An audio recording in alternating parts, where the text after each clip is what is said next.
Hello, everyone, and welcome to another episode of the Movie Crusaders. My name is Sean Wasserkrug, and today we're going to be reviewing the latest in the Fast Saga F9, or Fast and the Furious 9, or Furious 9, or whatever the hell you want to call it. They're calling it F9 this time out.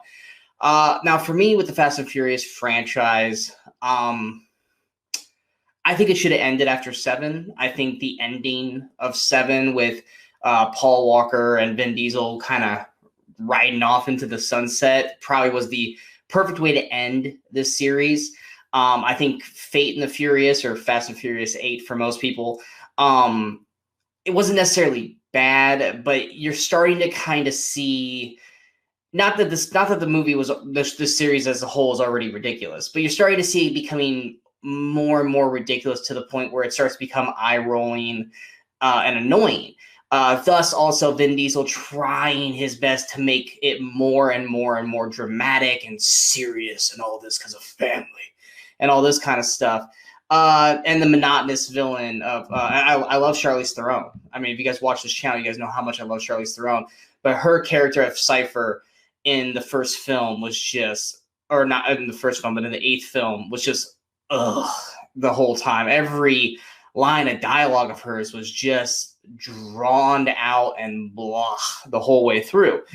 Hobbs and Shaw came out, kind of breathed a little bit new, fresh air to the franchise.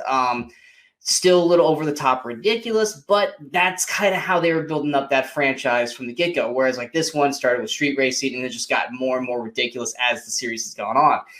With F9, I mean, they decided to obviously, personal relationships between Vin Diesel and Dwayne "The Rock" Johnson has caused them to kind of split in a sense. So no Dwayne "The Rock" Johnson in this film. This time they bring in John Cena, which John Cena plays, if you guys have ever seen the trailers, plays Jacob, who is Dom's brother. And the whole main villain this time out is Jacob and his little buddy. I'm trying to remember what his little buddy's name is in this film. Let's put it this way. It's not important. It really isn't, because the movie doesn't care, and I don't really care either. I mean, they care a little, but I'm just saying that, like, the side villain with Jacob in this film, he's just kind of the rich guy who has all the money, who kind of helps. I think his name's Otto, actually. I think Otto's his name. He helps Jacob. Jacob's like the super spy. He's James Bond and Ethan Hunt all rolled into one, but also has Dom's street racing skills. So he's the ultimate foil for Dom. But the main factor is, and this is what boils down to when it comes to any Fast and Furious film, can you turn your brain off long enough to allow the unrealistic, over-the-top shit that happens in this film to try and enjoy it? Can you turn your brain off long enough to enjoy the whole thing? And for me, like, Fast 5 was the start of the ridiculousness. I actually really enjoy Fast 5. Fast 6, I think, without the airplane scene, I think was actually pretty well done. Like I said, I actually enjoyed 7 for the most part, especially, like I said, the way it should have ended, which that ending. 8, the submarine scene was over the top stupid. With this film, everything is so over the top, mind-numbingly, ridiculously dumb that you just, it's not even funny dumb. It's just like, oh my God. Like, are you kidding me? First off, every villain, not even really any villain, anyone in this movie has worse shooting skills than the stormtroopers of Star Wars, which they do poke fun at Star Wars in this film. Bullets are inconsequential. Doesn't matter if you're 3 feet in front of a guy, 5 feet in front of a guy, doesn't matter. Doesn't matter if you have 20 people surrounding one person, all shooting at the exact same point. You're still not going to hit your target. All cars are bulletproof. All cars won't make a single scratch if bullets hit it. Your car is basically built like a transformer in this film. Doesn't matter how many things you hit, doesn't matter how many times it rolls down a hill or falls on stuff or anything like this. If your car has a main character in it, it is not going to have a ding or a scratch or anything until it's the end of the scene. if you're Vin Diesel, or for the most part, any of the main cast. If you can be thrown from things. You can land on the ground at high speeds. You could be blown up, legitimately blown up. You could be shot at. You can have everything done to you that could physically cause you harm, and you will not have a scratch. Unless you're family fighting family. Vin Diesel does so many over-the-top ridiculous things in this film, and he doesn't even get road rash, like scrapes. Like, give me something. Give me some kind of blood here. I mean, he literally, like, just dove out of a car going, like, 80 to 90, which would have killed a man, and he doesn't have a single scratch on him. But yet, when he fights Jacob, because it's family, they actually bleed. I don't know. I don't get it. I don't get it. But nonetheless, they even joke in the film about themselves being invincible, mainly the Tyrese character of Roman, which they're told, you're a dumbass, shut up.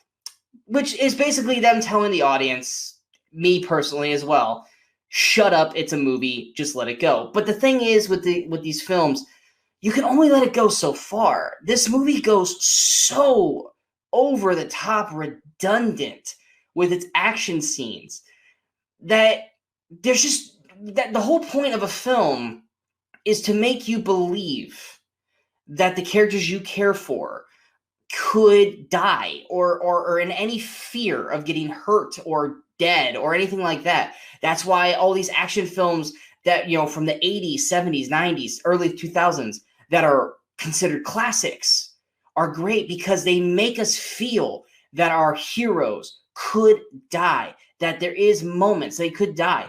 Everyone in this film is basically fucking Superman. Vin Diesel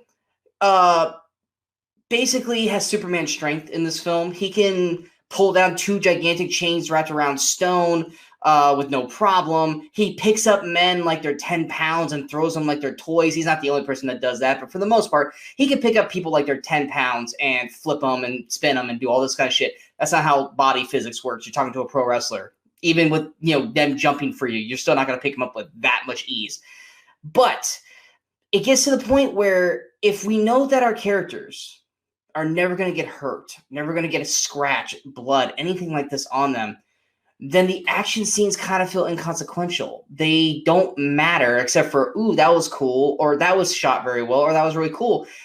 But you're never going to feel like they're in any kind of danger because the movie never makes you feel like they're in any kind of danger. They could be surrounded by a bunch of men with guns, but we saw earlier in the film that doesn't matter if you're surrounded by men and guns and they're all shooting at you, you still won't get shot, even though they're shooting directly at you.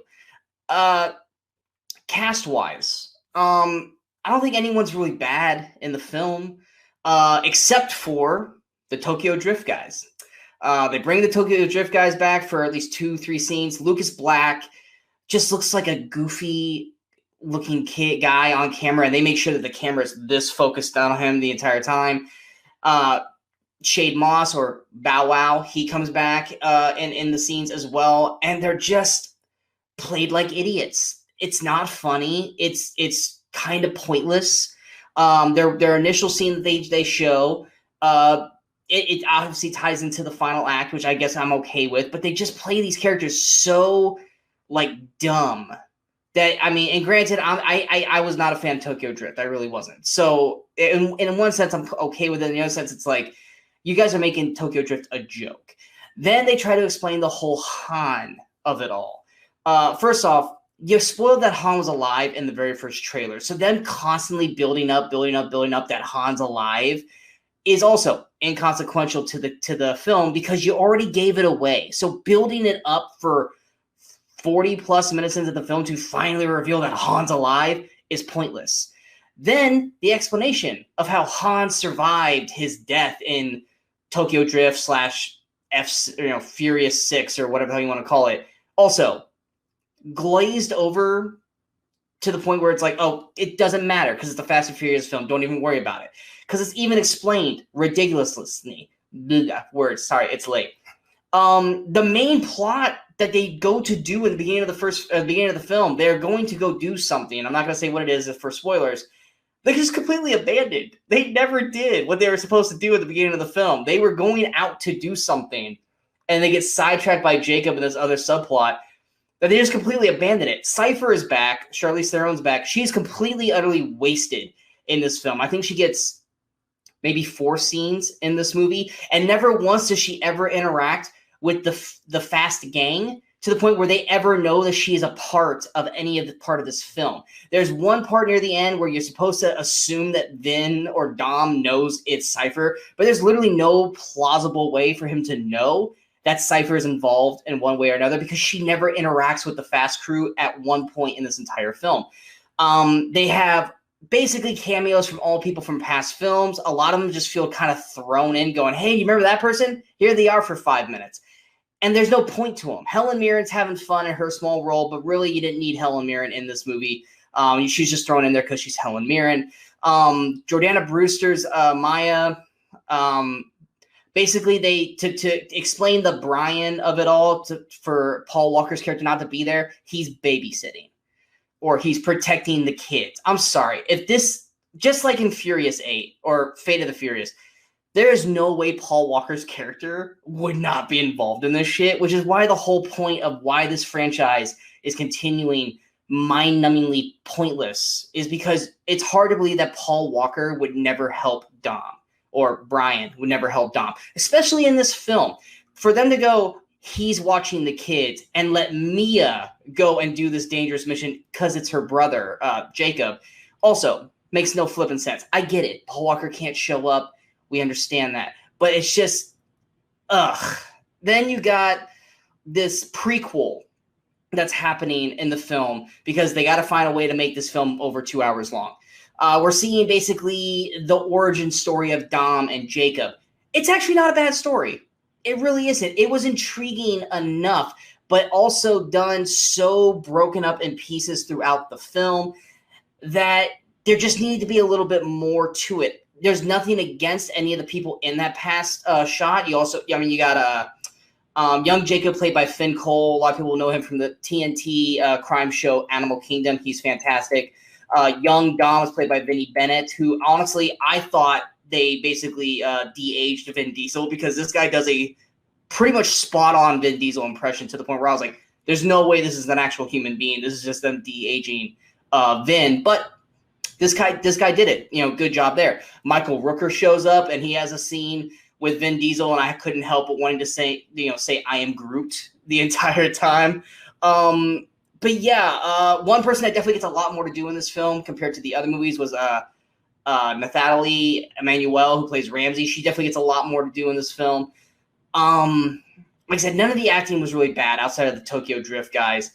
But it's just the series should have ended at 7. 8 was over the top, and also the melodrama of the Dom story with Jacob in this film is so soap opera-y bad. There's one point in the film where Vin or Dom has a kind of "this is your life" moment, and it's so like they might as well have played violin music through this scene, or through this series of scenes. It is so over the top melodramatic that I was just like, can we get through this? And he's seeing things that he shouldn't see because where he was at the time it happened, he couldn't visually see anything. I know I'm rambling, but it's late. I just got done seeing it, so I have a lot of things kind of running through my head. Yeah, F9. Look, it's going to get an average rating because, once again, the cast, they know what they're doing. Tyrese and Ludacris, they're there for the comedy. Vin's there for the drama. Michelle Rodriguez is there to piggyback off of Vin. Jordana Brewster's there to look pretty and kind of yell at Dom. And John Cena's there. He's not bad. It's just he's going off of past stuff, and they try to frame the past stuff to explain the reasonings for Jacob in the present. It's just not done strongly enough or well enough to really give John Cena enough to really bite into, other than just being John Cena in a Fast and Furious film. It's also 30 minutes too long. If you're going to give us 2 hours and 15 minutes of this film, you could have given more to the Dom Jacob past storylines to make that a little bit more stronger. Look, if you like the Fast and Furious films, going to overall thoughts here, if you like the Fast and Furious films, or if you're a fan of the Fast and Furious films, you're going to see F9. It doesn't matter whether I say it sucks or it's good or anything like that. You're going to go see it because you want to see it. for me personally, when F10, Fast 10, whatever you want to call the new one that's coming out, because let's face it, they're going to do a 10th one. When that one comes out, am I going to watch it? Of course I'm going to watch it because I'm a slave to the whole thing. Am I excited for it? Abso-fucking-lutely not. I'm more excited to see Hobbs and Shaw 2 before I'm ever going to be excited to see Fast and the Furious 10. The scenes look cool. They do, even though they're mind-numbing and they have no repercussions whatsoever. They love to use magnets in this film. It does get overused to the max by the end of the film, to the point where it's like, okay, let's cut it with the magnets. But it looks cool. It looks good. There are some decent jokes in there between Tyrese and Ludacris. The drama stuff doesn't work at all with Vin. He really needs to kind of cut that shit out. But it's Vin's movies. He's going to do whatever the fuck he wants. So going to my overall score, I'm going to give it a 60%. It does its job. F9 is doing what a Fast and Furious film does. It's just getting to the point now where we've seen this too many times. They're running out of ideas. I really don't know what more they can do, but let's face it, they're going to find some new shit to do. They went to space in this one. Even then, that was fucking ludicrous. Pun intended. Yeah, it's going to get a 60, which is a C. It's average. Probably my lowest graded Fast and Furious film since probably Tokyo Drift, to be perfectly honest. This franchise needs to end. It needs to end and needs to continue on with Hobbs and Shaw. And even then, they shouldn't do too many more after the initial first one. They should probably just do a trilogy and be done with it. But people are going to keep flocking to this thing. They're going to keep watching it. They're going to keep paying to see this film. And they're going to keep shoveling these things out because it makes money. And I'll probably check them out because I've already watched the other 9. Why wouldn't I continue watching them from there? Which is probably what everyone else is doing. Anyway, I hope you guys enjoyed this review. I would love to go more into it, more than I already did, but I'm trying to not spoiler it. I mean, I know I went over a lot of stuff, but I didn't go into direct details to try to spoil anything. But would I recommend Fast 9? Not necessarily. But like I said, if you've seen one or seen them all, you're going to see this one. I hope you guys enjoyed this review. If you guys did, go ahead and hit that like, share, and subscribe button to the channel so you guys stay up to date with all the latest videos that pop up on the Movie Crusaders. And of course, don't forget to follow us on all the social media outlets you see below. Coming up next, the Weekend Crusaders episode this week has been postponed. Brian Michaels is on vacation. We tried his Wi-Fi where he is at. It was abysmal. And we didn't want to film a shitty show for you guys with him moving very, very slowly and talking basically robotic. So this week's episode is postponed. We're going to shoot it on a later date when we have maybe a weekend where it's not that many good movies, and we'll probably shoot that episode then. But we will be back next week with another set of 5 films that come out during the week. And, of course, I think we have some other movies coming out here. I know America, the Motion Picture. There's some other ones coming out as well. We'll have reviews for those. But until next time, in case I don't see you, good morning, good afternoon, and good night, Movie Crusaders. You're still here? It's over. Go home.